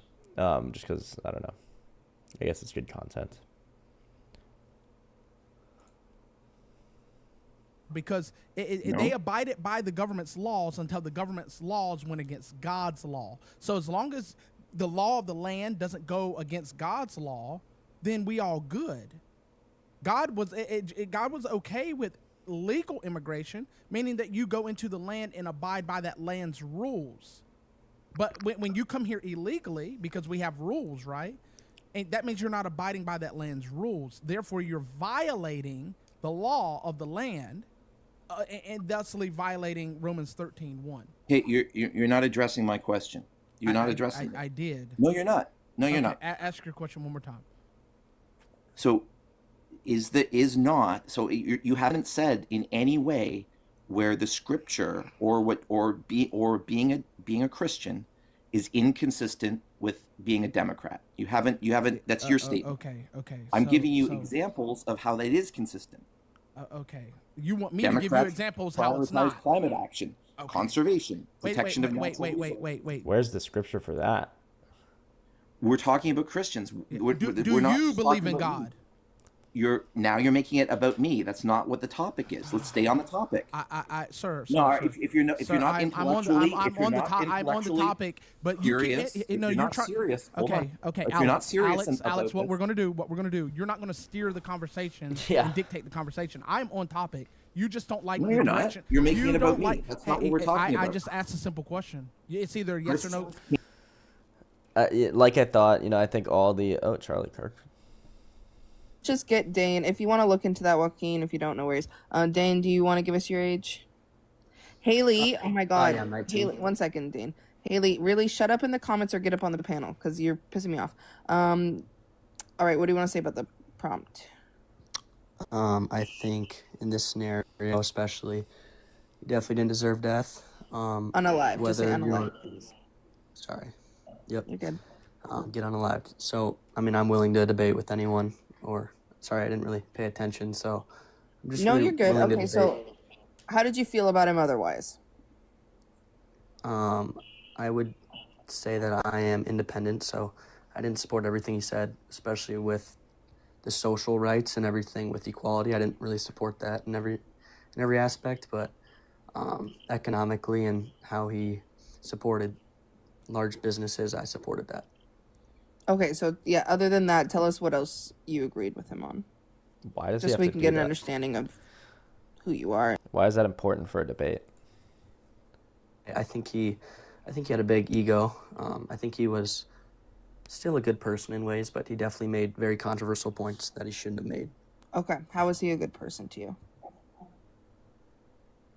To me, I think he's a good person because, he enjoyed laughter. He actually respected others during his conversations most of the time. He let others speak with him. He was just there to debate, and obviously it's not going to be 100% like respectful. But overall, I mean, while his, points were very controversial, he let others talk, and I think that just shows respect. Okay, well, that was his job. It wasn't like he did that at the goodness of his heart. That was his job, so. Yeah, I know, but I would say like a bad person would just saying that this is right. I think he was still open to other ideas, and there were times he wouldn't crash out necessarily or wouldn't agree with it, but I think that in a way he would agree with others when he was kind of found in the wrong. Really?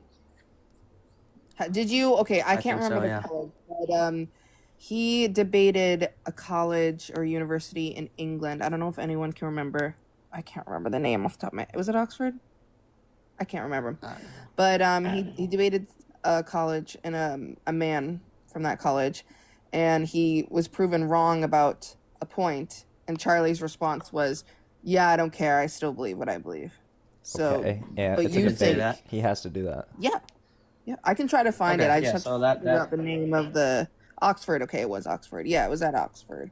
So Okay, he knew yeah, so- he was wrong at points, but didn't really care. Yeah, so that's definitely not something you want to be doing, obviously. But I think other than those situations, he was still able to speak with others and just talk. Maybe not necessarily a good person. I think he was a bad person, and by no means did he, deserve what got. Okay, so you don't. So yeah, that's You just don't my think he's a good outlook on it. I person? think anyone that does. Or you do think he's a good person? I think he's a good person in my perspective. Obviously, everyone has their own opinions, but I think overall he's definitely not a bad person whatsoever. I think that's just a fact. Okay, I'm gonna I look for definitely the didn't support Oxford everything clip he said, though. because. One second, Dane. I'm gonna look for the Oxford clip where I'm referring to because someone in the comments saying I'm lying. I will bring it up. While I do that, Frost or Stacken, do you guys have anything you want to ask Dane? I believe that he said that. Yeah, I mean that makes sense. Oh no, that's I fine. could see him saying that. I'll just bring it up anyways. But yeah. Do you feel, Dane? Did you feel he had a disdain for Black people? I think he definitely was born maybe that way, or he was definitely raised in a culture where he saw maybe Black people as not as superior to him, which I, of course, once again, disagree with. That's where I think that his social outlooks on a lot of things were really just rude, and it just didn't make a lot of sense to me. So I think he liked to bring it up a lot in his conversations, which were rude, and he never really supported anything that was related to Black people in general. I also just want to quickly address in the comments against them in a way, but overall he also did connect with who's his good friend, that one woman. Okay, just because he was friends with Candace Owens does not mean he was nice about Black people. That's not a get out of jail free card. Yeah, exactly. Yeah, I know. I'm not saying that. I'm just saying that he definitely had something against them. He wanted to always believe that they were maybe, Black people were below him in a way. I feel like that's what he tried to get off, but he would do it implicitly. What is this kid? I don't understand. I mean, I actually do understand this point. He's basically saying, I'm a libtard cuck that still doesn't believe that Charlie Kirk deserved to die. That's a great position. I'll come back to Dane in a second because I've been waiting for Haley to come up. Haley, just connect. You have to press the connect button to get you on the panel. We'll get you loaded in.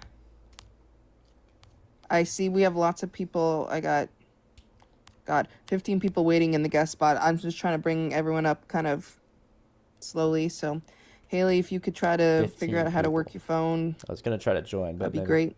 Because we got lots of people waiting behind you. Okay, great. Doesn't know how to work her phone. Jen, can we get your, Gen X, can we get your age? 52.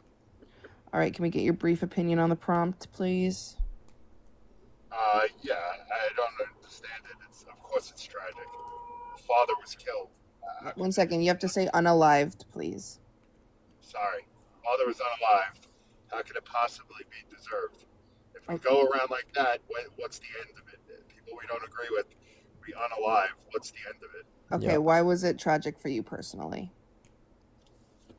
Well, like I said, he's a person that all he did was speak. Whether you liked it or not, whether you agreed with it or not, all he did was speak. And if we go unaliving everyone boomer. that we don't like what they say, then what kind of country are we going to have?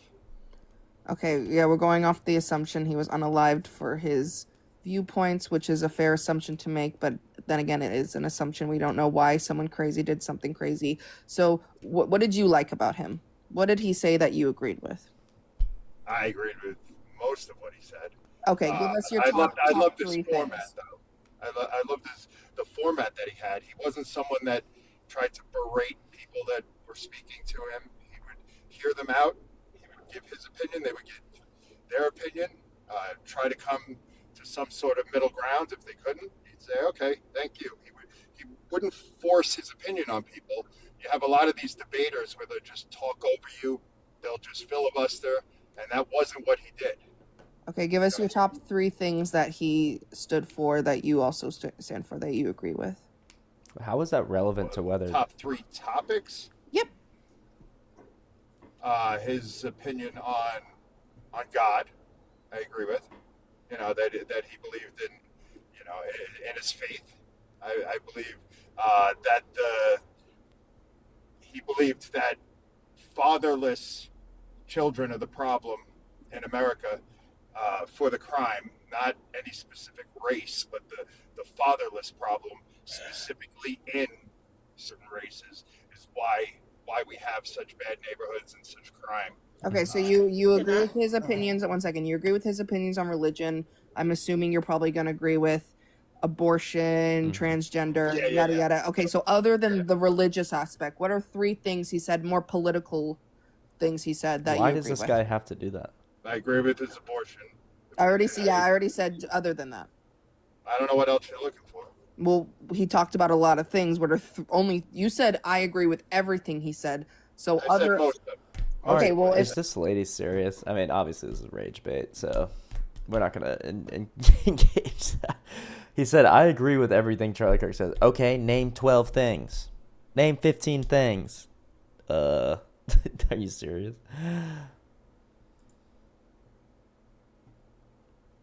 This could be an interesting one.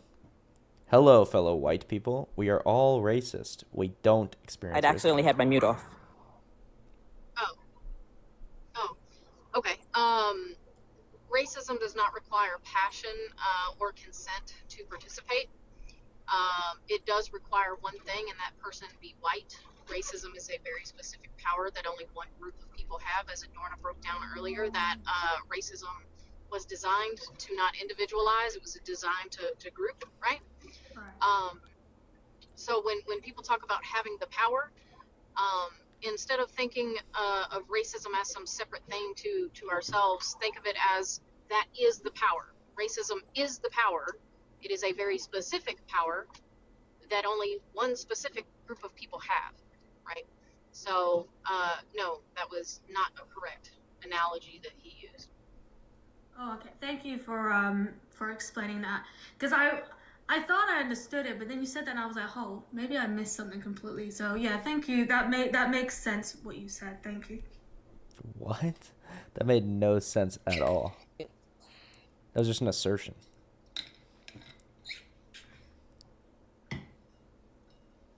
Really, I was just coming up to tell you that the live keeps glitching, like it keeps I don't know if you have a connection. I don't know if you wanted to check your connection. I was just coming up here to tell you that it keeps like replaying like 2 or 3 sentences every couple minutes. Like it lags back. I don't know if it's something to do with your Wi-Fi. I'll have to look. I'll have to look into it. No worries. I'm gonna go. You can put me back down. I just wanted to tell you. Oh, thank you, Jesse. Thank you. Appreciate that. Okay, I'm gonna look this one up. Yeah, I thought I was interpreting that as if he was trying to give a way to get through to like people who were like white supremacists. I didn't realize he was like making like an over like a general. Either way, but the statement and understanding of it is a little bit devoid of critical thought. Like I said, racism does not require passion, right? It does not require consent. It does not require like for you to have intent to do the thing. Typically, if you are passionate about something, you are doing something intentionally, right, with a purpose. It is intentional, right? Racism does not require intent, consent, any of these things. It is completely devoid of that entire process. So to say that one is passionate about their race, even that in and of itself does not necessarily equate to racism, right?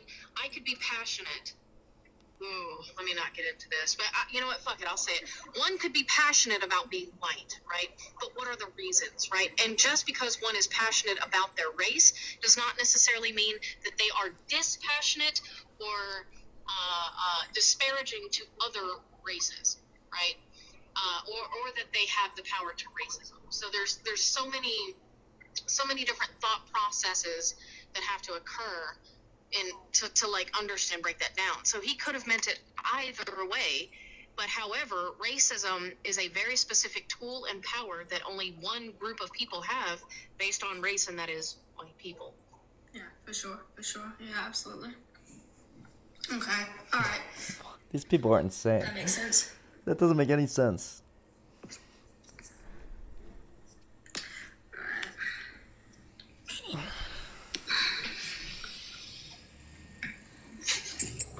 Can I get your age, race, and pronouns, please? Age, race, and pronouns. Age is 28. I'm white, and whatever pronouns you want to use, I don't care. Okay. Why'd you send a guest request? Yeah, I had a question for Nuggets real quick. She was talking about how it doesn't require agency. Do you think that systems spontaneously manifest, or do they require a philosophy in order to be established? Beast. Absolute beast move. No one is saying that there's not a system of thought behind it, but what I am saying is racism does not always require intent. There are moments, of course, where people do intentionally do or say racist shit, absolutely. But there are a lot of ways where people are not intending, right? So prior to this system being established, it was impossible to be racist?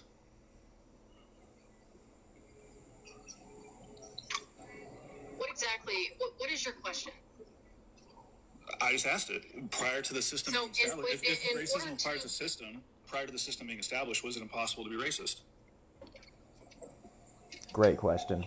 Absolutely Race great. would have to be established in order to discriminate against race. So what is your point? Phenotypical discrimination has always existed, right? We're not talking about phenotype. Phenotype is genetic. And race isn't. And skin color is genetic. Yes, It's a genetic expression. We're not talking about skin color. We're talking about race.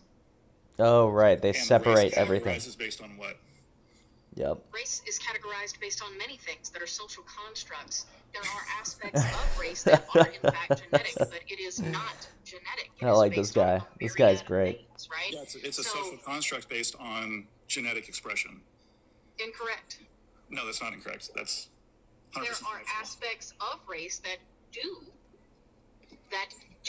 have genetic expression, but it is by far not the vast majority of things. So the implication of what she's saying, by the way, is that your race is basically which stereotypes you manifest. those words that you don't know the meaning of. Okay, so if I asked you to identify the 5 races, what would you... I would identify the 5 races, but there is no if. Go ahead, kind heart. Go ahead, kind heart. Okay. Kind heart, are you there? Hello, kind heart. 60, she, her. Race has absolutely no biological connection whatsoever. Whatsoever. I'm thinking of having the word phenotype banned when talking about race. I'm gonna have phenotype banned when we talk about race.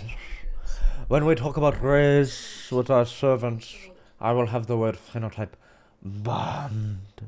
But banned by who? The Queen? And use that as a basis. 100 years later, the Pope at the time codified racism for and created the term of whiteness, and that's how the system of racism began. So it's quite unusual because it's a construct that was designed before the ideology. Not often they come round the other way. This is such horseshit. Did these people actually believe that in ancient history, people didn't judge other people based on the color of their skin and their race? Or do they actually believe that race was just invented like 1,000 years ago? Of the human genome is the same from person to person. Very few differences, and the only places we see major differences is in the mitochondrial DNA.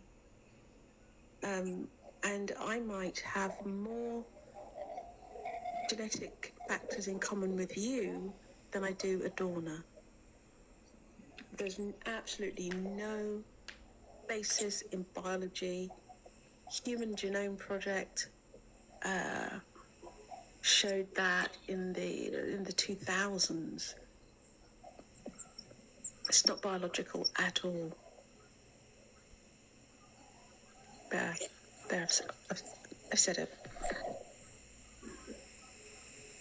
Well, thank you, kind heart. Thank you, Did you kind hear heart. that?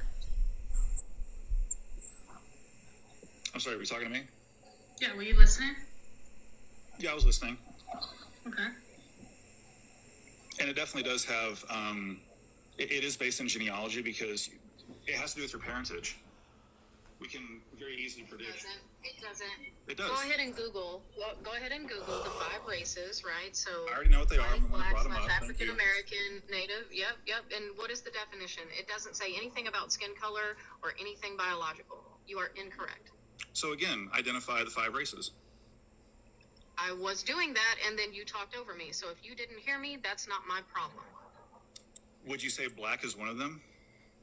Yes, Black/African American is a racial category within the United States. Yes. Good. So when we're talking about black people, what is that in Any reference of the original peoples, or the racial groups, I believe is how that definition reads. Any of the original racial groups of Africa.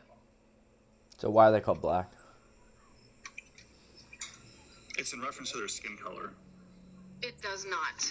It Go ahead does. and Google right now. Go ahead Just and like Google. white people, Go it's in ahead and reference to Google their it. skin Nope, color. it does not. Yes, it does. Incorrect. It says nothing about skin color. It's in the word. It's black. Me, it doesn't. Go ahead and Google it. I'll wait. Google what?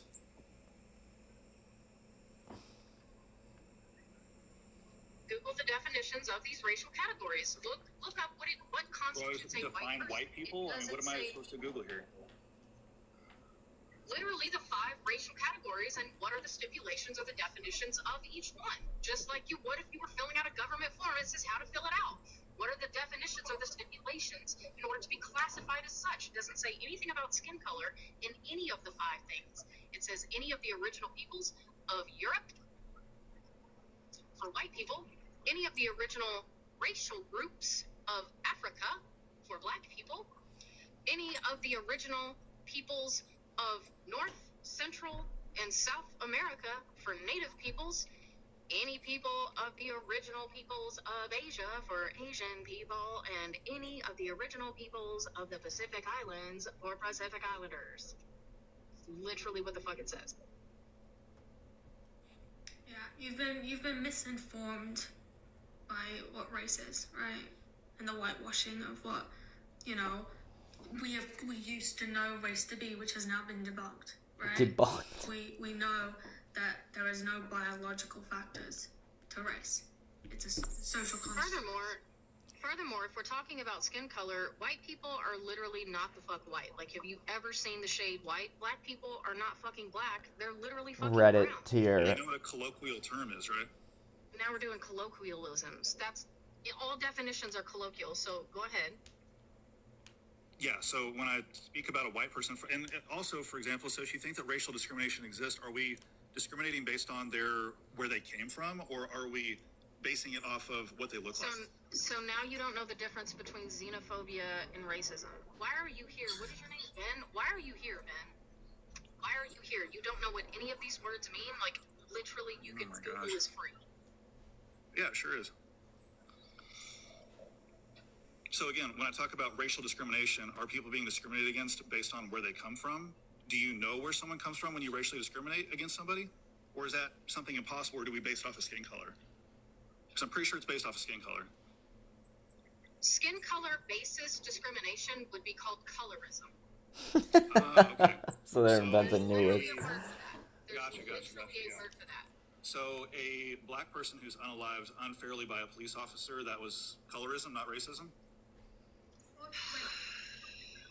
And also, skin color isn't the only way that we come to determine if somebody is, like, I don't know, from a different place or a different location. You do realize there could be different languages spoken, there could be accents that we can determine. I mean, it can be a factor. But you're talking about things that has nothing to do with race or racism that we're talking about. That's a Nuggets claim. I'm saying that it's ridiculous that we don't discriminate based on location, that it's based on skin color. Stop it. You're talking about xenophobia, which is not the topic that we're talking about here. We're talking about racism. Yeah, and how it manifests. Yeah, which is not related to xenophobia. So again, if someone is discriminated against based on their skin color, what would that be?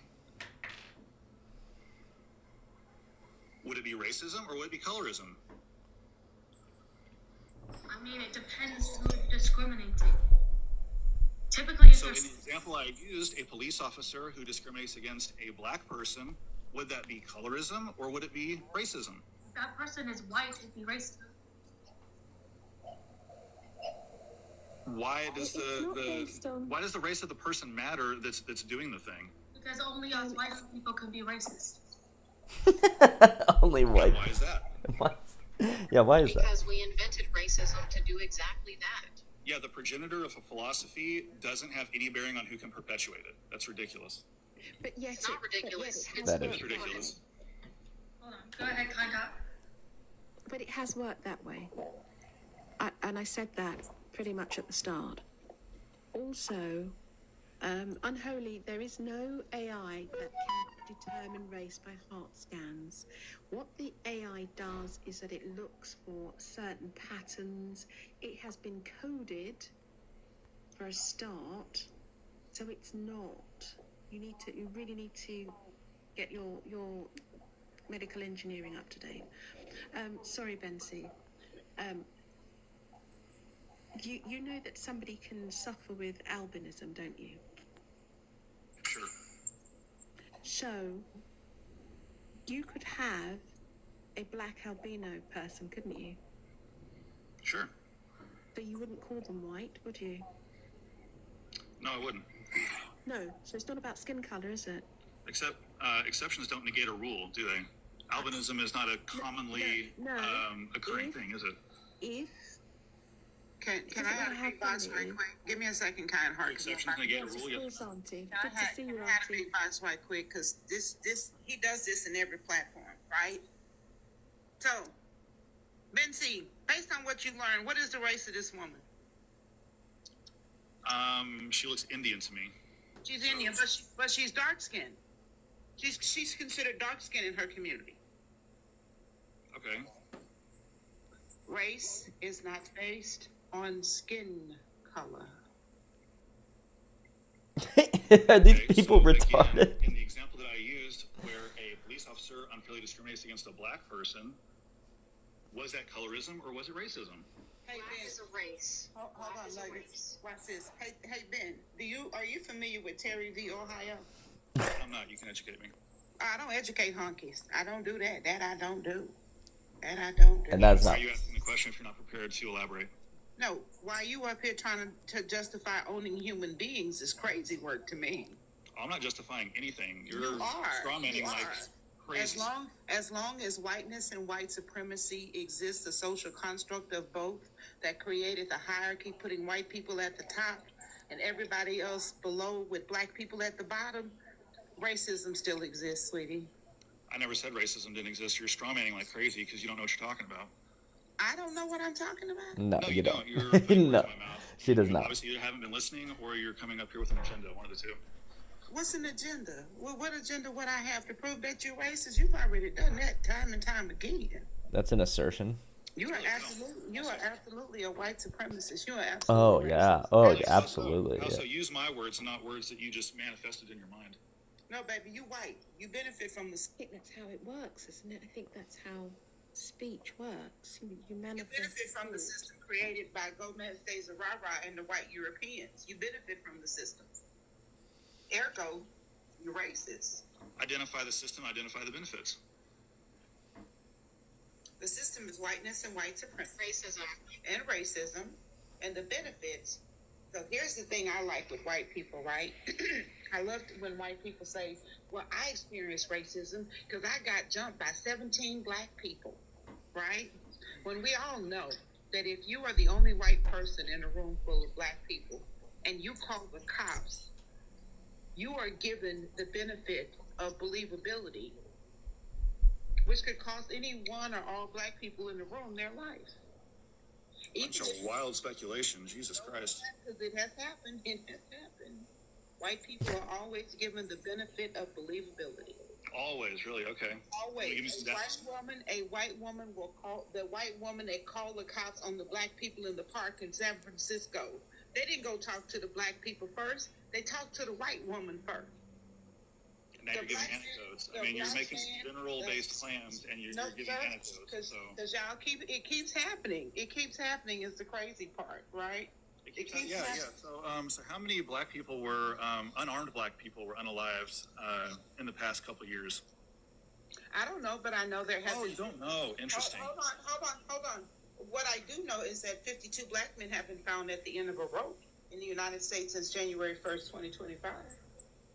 How many you said? 52. 52. Okay. The most recent one is Torrance Medley at a prestigious golf course in Brookfield, Wisconsin. That I do know. And those are awful tragedies. Yeah, y'all can play with this honky. I'm done. I'm going to bed. I'm just gonna drop him because he's clearly not here to understand or learn in any kind of capacity.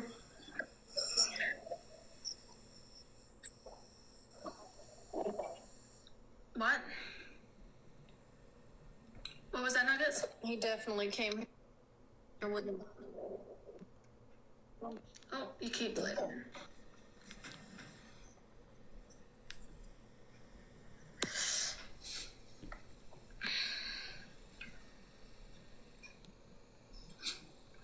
Yeah, he was not receptive, that's for sure.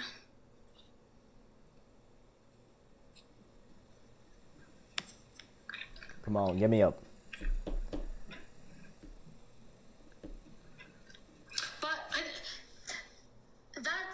That type of thought process, that type of thinking, that person that came up and was clearly not receptive, clearly had his own mind, whatever. This is the mindset of a lot of people that are currently in positions of like power that can, adjust laws or just legislations or have the ability to actually make real change. That's their mindset. And that's what we want to dismantle. We want to filter those mindsets out, and we want to replace it with better mindsets, ones that are willing to self-reflect, that are willing to deconstruct their racism, acknowledge facts, right? Like the fact that all white people are racist, and that white people don't experience racism.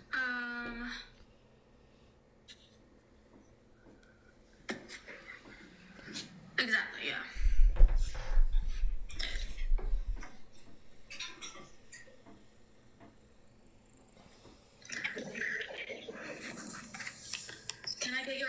race and pronouns, please? I'm 19. I'm she/her, and I am white/Native American. And I live on a reserve in America. Why'd you send a guest request? I just had a question I was asking in the comments, and it's not like I'm disagreeing, it's a genuine question. How are only white people racist if race has nothing to do with color? Good question. Because it's a social. That question doesn't even make sense. Well, You're talking about apples and airplanes, right? So what I would suggest to you, right, is look up what constitutes race. In terms of, I heard you mention Native American, right? What makes people Native American has nothing to do with your skin color. You said you're white/Native American, so I would assume, this is an assumption, I would assume that you are telling me that you are, you appear as though you could be possibly classified as white? Yeah, because my father is. Okay.